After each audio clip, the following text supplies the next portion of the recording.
Imaginez un instant. Vous êtes en plein désert, la gorge sèche, le soleil brûlant au-dessus de votre tête, et il n'y a plus une seule goutte d'eau à l'horizon. La soif vous consume, vos compagnons autour de vous commencent à perdre espoir. Et soudain, devant vos yeux, vous voyez l'impossible se réaliser. L'eau pure jaillit des doigts d'un homme, comme une source divine qui surgit du néant. Ce n'est pas une légende, ce n'est pas un conte. C'est un miracle authentique qui s'est produit devant des centaines de témoins, rapportés dans les recueils les plus fiables de notre tradition. Aujourd'hui, je vous invite à voyager avec moi dans le temps, à revivre cet instant sacré où le prophète Muhammad, que la paix et les bénédictions d'Allah soient sur lui, a transformé le désespoir en émerveillement, la soif en abondance, et où la foi de ses compagnons a été renouvelée d'une manière qu'ils n'oublieront jamais. Mais avant de plonger dans ce récit bouleversant, je vous invite de tout cœur à vous abonner à cette chaîne et à activer la cloche de notification pour ne manquer aucun de ces récits qui nourrissent l'âme et renforcent la foi. Partagez cette vidéo avec vos proches, car chaque partage est une sadaka jariya, une aumône continue qui propage la lumière de la connaissance et de la spiritualité. Ensemble, nous pouvons faire rayonner ces histoires magnifiques qui nous rappellent la grandeur d'Allah et la noblesse de son messager. Maintenant, laissez-moi vous transporter à cette époque bénie, dans cette atmosphère chargée de foi et d'épreuves. Nous sommes à l'époque du prophète Muhammad, durant l'une de ces longues expéditions qui ont marqué l'histoire de l'islam. Les musulmans étaient en route, traversant les étendues arides de la péninsule arabique, où la chaleur est impitoyable et où chaque pas dans le sable brûlant est une épreuve. Ces hommes et ces femmes n'étaient pas de simples voyageurs.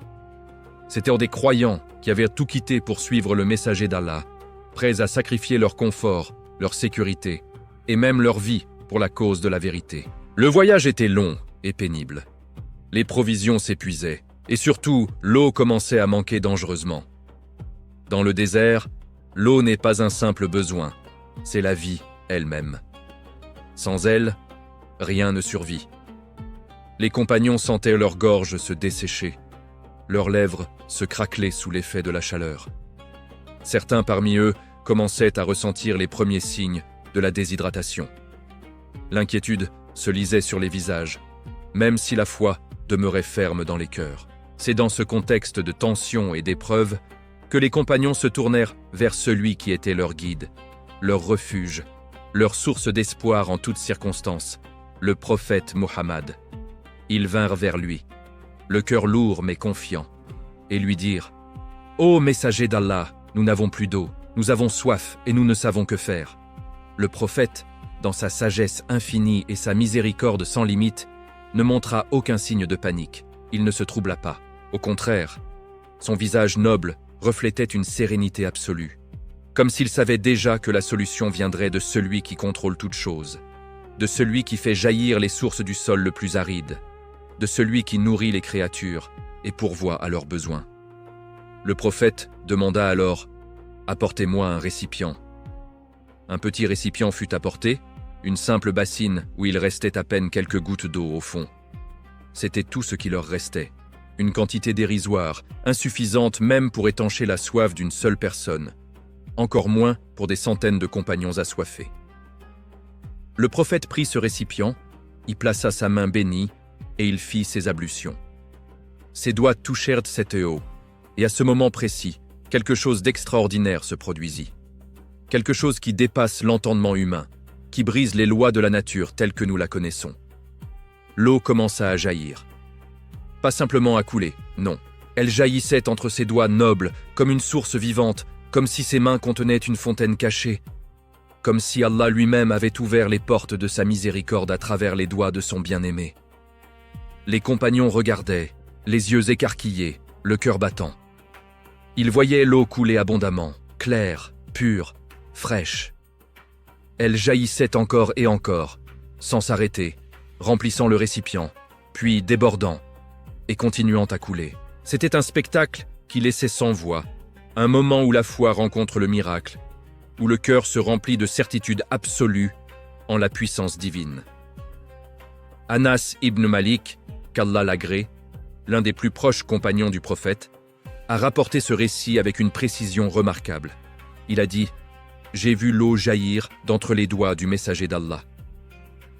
Il n'y avait aucun doute dans son témoignage, aucune hésitation. C'était un homme qui avait vu de ses propres yeux, qui avait bu de cette eau bénie, qui avait vécu ce moment sacré. Et il n'était pas seul. Des dizaines, voire des centaines de compagnons étaient à présent et ont tous été témoins de ce miracle. On demanda à Anas, « Combien étiez-vous ce jour-là » Il répondit, « Nous étions environ 300. 300 personnes, 300 témoins oculaires qui ont vu l'eau jaillir des doigts du prophète. 300 bouches assoiffées qui ont bu de cette eau miraculeuse et ont été désaltérées. 300 cœurs qui ont été remplis de foi renouvelée, de certitude profonde et de gratitude infinie envers Allah. » Imaginez la scène. Les compagnons s'approchaient un par un, tendant leurs mains pour recueillir l'eau, remplissant leurs gourdes, buvant à satiété. Ils se lavèrent le visage, rafraîchissaient leur corps épuisé par la chaleur. Et l'eau continuait à jaillir, encore et encore, comme si elle était inépuisable. Chacun buvait autant qu'il voulait, chacun prenait ce dont il avait besoin, et il en restait encore. Ce miracle n'était pas simplement une solution à un problème physique, à la soif du corps. C'était un signe, une preuve éclatante de la véracité de la mission prophétique de Muhammad. C'était une manifestation concrète de la miséricorde d'Allah envers ceux qui croient en lui et suivent son messager. C'était un rappel que celui qui met sa confiance en Allah ne sera jamais abandonné, que celui qui reste patient dans l'épreuve verra la délivrance arriver de la manière la plus inattendue. Le Coran nous enseigne qu'Allah est capable de toutes choses. Il dit dans la sourate Al-Baqarah, « Et lorsque Moïse demanda de l'eau pour désaltérer son peuple, nous dîmes, frappe le rocher avec ton bâton, et il en jaillit 12 sources. » Si Allah a fait jaillir l'eau du rocher pour le prophète Moïse, paix sur lui, pourquoi ne ferait-il pas jaillir l'eau des doigts de son bien-aimé Muhammad, le sceau des prophètes, celui qu'il a honoré au-dessus de toutes les créatures? Ce miracle n'était pas un cas isolé. Les savants de l'islam ont recensé plusieurs occasions où le prophète a multiplié l'eau de manière miraculeuse. Lors de l'expédition de Tabouk, lors de Hudaybiyah et en d'autres circonstances, l'eau s'est multipliée entre ses mains bénies pour désaltérer les musulmans. Chaque fois, les compagnons étaient témoins. Chaque fois, ils transmettaient ces récits avec une précision méticuleuse, conscients qu'ils rapportaient des événements extraordinaires qui devaient être préservés pour les générations futures. Mais réfléchissons plus profondément à la signification de ce miracle. Pourquoi Allah a-t-il permis que l'eau jaillisse des doigts du prophète? Pourquoi ne pas simplement faire apparaître une source dans le désert ou faire tomber la pluie? La sagesse divine est infinie et chaque détail a un sens profond. En faisant jaillir l'eau des doigts du prophète, Allah montrait aux compagnons et à tous les croyants jusqu'au jour du jugement que son messager n'est pas un homme ordinaire. C'était une confirmation de son statut privilégié auprès d'Allah, une preuve que la baraka, la bénédiction divine, coulait à travers lui, littéralement et métaphoriquement. C'était aussi une leçon d'humilité. Malgré ce pouvoir extraordinaire qui se manifestait à travers lui, le prophète restait le serviteur d'Allah, celui qui ne faisait rien sans sa permission, celui qui attribuait tout mérite à son Créateur. Les compagnons qui ont bu de cette eau ne l'ont jamais oublié.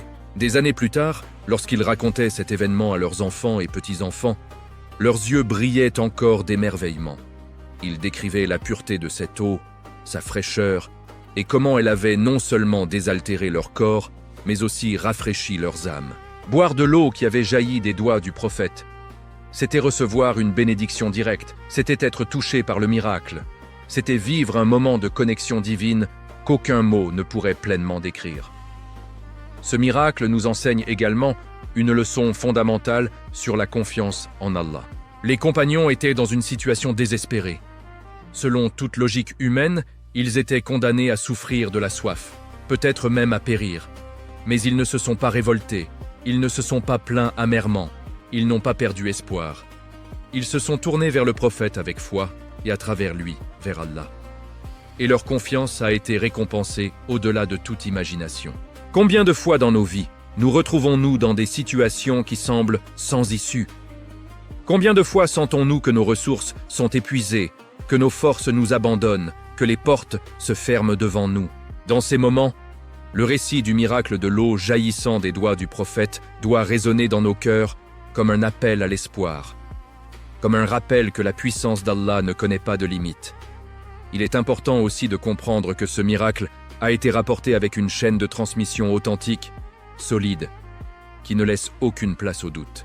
L'imam al-Bukhari et l'imam Muslim, les deux plus grands compilateurs de hadiths authentiques, ont tous deux rapporté ce récit dans leur recueil. Quand un hadith figure dans leur collection, c'est qu'il a passé les critères les plus stricts d'authenticité. Les narrateurs ont été vérifiés, leur fiabilité établie, leur mémoire testée. Ce n'est pas une légende transmise de bouche à oreille sans fondement. C'est un fait historique, documenté, attesté par des témoins dignes de confiance. Le prophète lui-même n'a jamais cherché à mettre en avant ses miracles. Il n'a jamais utilisé ses prodiges pour impressionner les foules ou pour se vanter. Au contraire, il attribuait toujours tout à Allah, rappelant que lui-même n'était qu'un messager, un serviteur choisi pour transmettre le message divin. Son plus grand miracle, comme il l'a dit lui-même, était le Coran, ce livre qui continue à transformer les cœurs et les vies 14 siècles après sa révélation.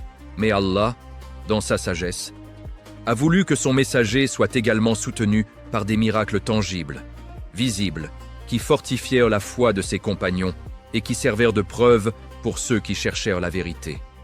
Le miracle de l'eau jaillissant de ses doigts était l'un de ces signes éclatants, impossibles à ignorer, impossibles à nier pour ceux qui en furent témoins.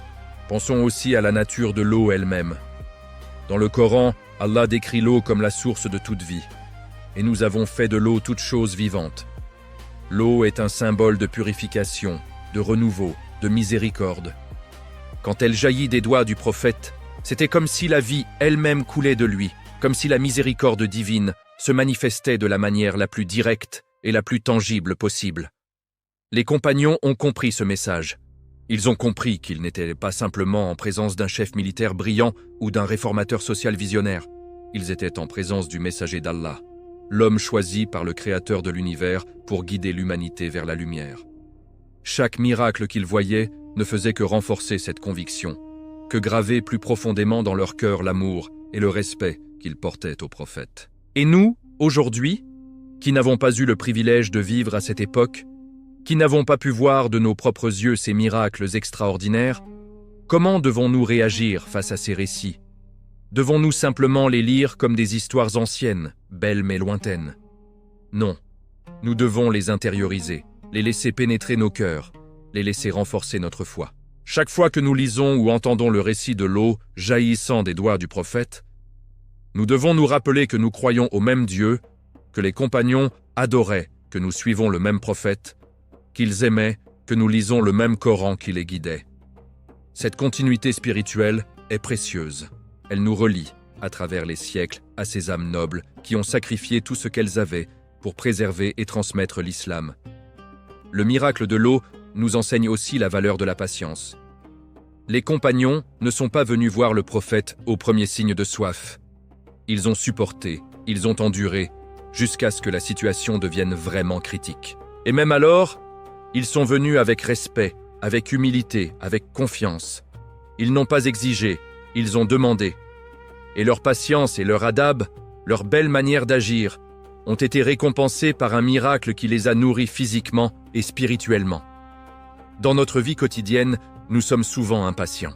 Nous voulons des solutions immédiates à nos problèmes, des réponses instantanées à nos prières. Mais le chemin de la foi exige parfois que nous attendions, que nous supportions, que nous fassions confiance au timing divin. Allah sait mieux que nous ce dont nous avons besoin et quand nous en avons besoin. Parfois, il nous fait attendre non pas pour nous punir, mais pour nous préparer, pour nous purifier, pour nous enseigner des leçons que nous ne pourrions apprendre autrement. Les compagnons qui ont bu de cette eau miraculeuse ont également compris qu'ils vivaient une époque exceptionnelle. Ils savaient qu'ils étaient bénis d'être en présence du prophète, de le voir, de l'entendre, de marcher à ses côtés. Et pourtant, le prophète lui-même a dit que parmi les plus bénis de sa communauté seraient ceux qui croiraient en lui sans l'avoir vu. C'est nous, c'est vous et moi.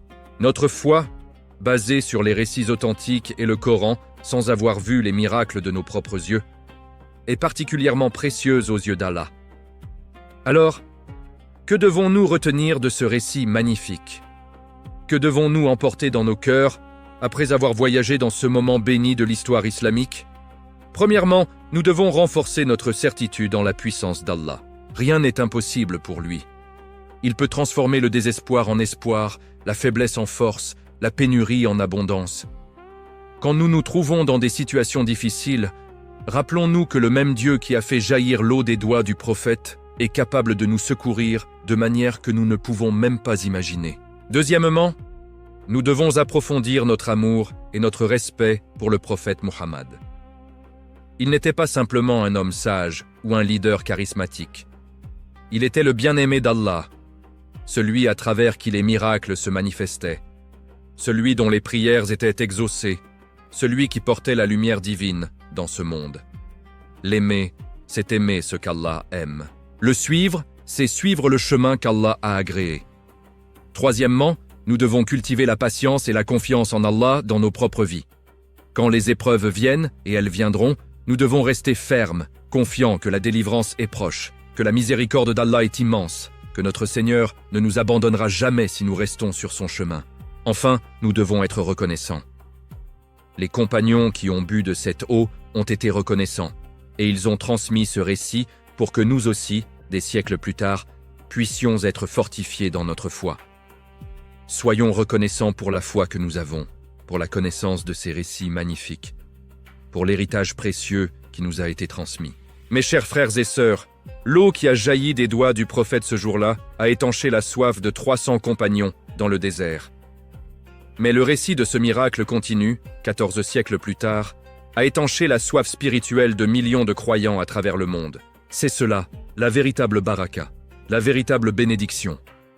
Une source qui ne tarit jamais, une lumière qui continue à briller, une foi qui se transmet de génération en génération. Que ce récit soit pour nous une source de force, d'espoir et de renouveau spirituel. Qu'il nous rappelle que nous suivons le plus noble des prophètes, que nous adorons le plus miséricordieux des miséricordieux, et que tant que nous restons fermement attachés à notre foi, aucune épreuve ne pourra nous briser. Qu'Allah nous compte parmi ceux qui aiment véritablement son messager, qui suivent ses enseignements et qui aspirent à le rencontrer au paradis. Amin.